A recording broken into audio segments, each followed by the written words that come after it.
What if I told you the secret to crushing big sales wasn't about talking at all? It was about listening.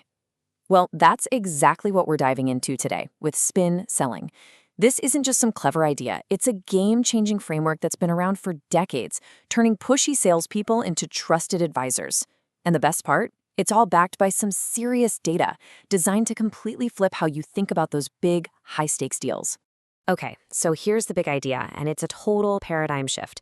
Get this. The buyer should be doing most of the talking. You, the seller, should be asking the questions. Think about it. Instead of being a product pusher, you become more like a guide, a detective even. You're using these really smart questions to help the buyer figure out the solution for themselves. It's a complete flip from telling to asking. So, 35,000. What's that all about? Well, this number is literally the bedrock of the whole spin system. See, the guy behind it, Neil Rackham, and his team, they didn't just cook this up in a boardroom. No way. They spent 12 years analyzing 35,000 real-world sales calls. I mean, can you imagine? This was a massive undertaking, one of the biggest research projects on selling ever. So when we say spin is data-driven, we really mean it.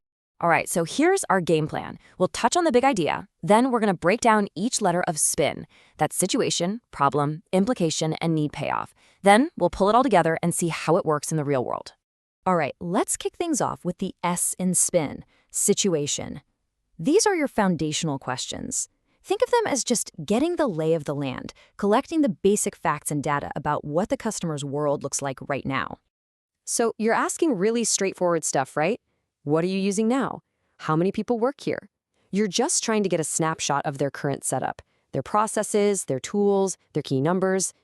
It's like you're creating a map of their territory before you even think about suggesting a new route. Okay, now here's where it gets really interesting. A total pro tip from the research. The best salespeople, they actually ask fewer of these situation questions. Kind of counterintuitive, right? But it's because they've done their homework before the call. The point isn't to grill the customer with a 20-question survey. It's to find a thread, just enough info to spot a potential problem, and then, you guessed it, move on. So, once you've mapped the train, it's time for the P, problem questions. This is where you switch gears. You're done with the basic facts. Now you're actively looking for the frustration, the difficulty, the pain. See the difference? We're not asking what. We're asking, are you happy with? These questions are designed to get the customer to admit, maybe even just to themselves, that things aren't perfect. This is how you start digging up what the SPIN framework calls implied needs.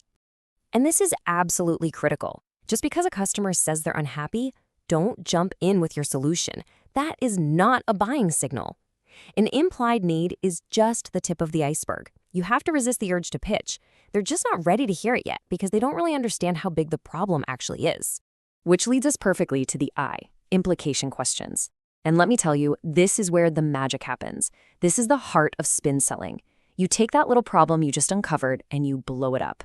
You help the customer see all the downstream effects, the real consequences, the ripple effect it's having on their whole business. The genius of this is you're not telling them, hey, this is costing you money.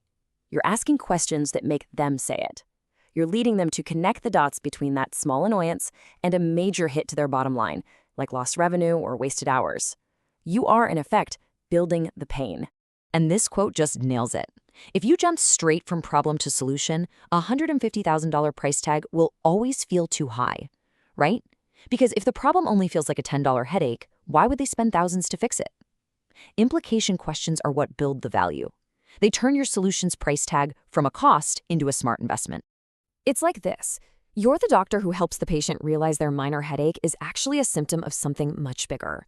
Until they feel the real weight of that diagnosis, they're not going to be motivated to change their lifestyle. Implication questions create that urgency to find a cure. All right, so the pain is real. They feel it. Now it's time to pivot. And this is the N, need, payoff questions. We're done talking about the problem. Now we're going to help the customer paint a picture of a better world, a world where that problem is solved. The focus shifts completely to the positive payoff. And here's the kicker.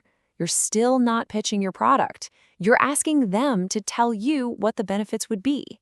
So when the customer is the one saying, wow, if we could do that, it would generate an extra $200,000 a year, who's doing the selling? They are. They're selling the solution to themselves in their own words.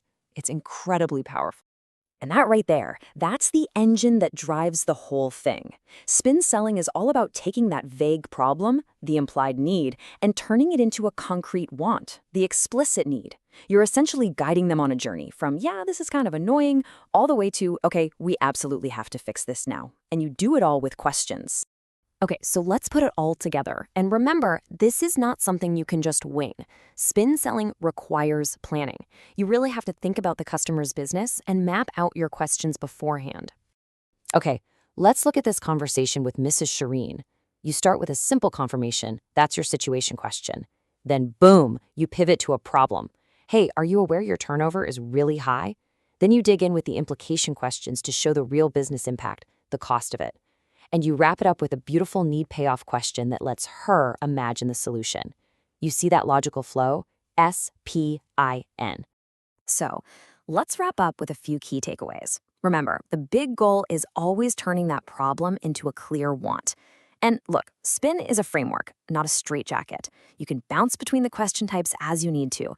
But as soon as you hear those explicit needs, as soon as they say, I need to, that's your green light. That's when you can finally start talking about your solution.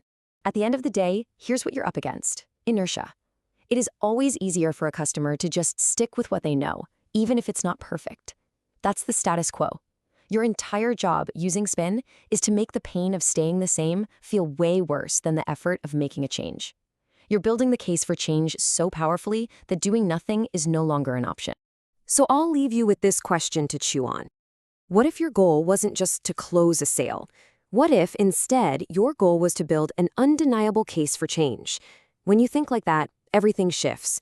You stop being a salesperson and you start being a partner. And that, my friends, is the real lasting power of spin selling.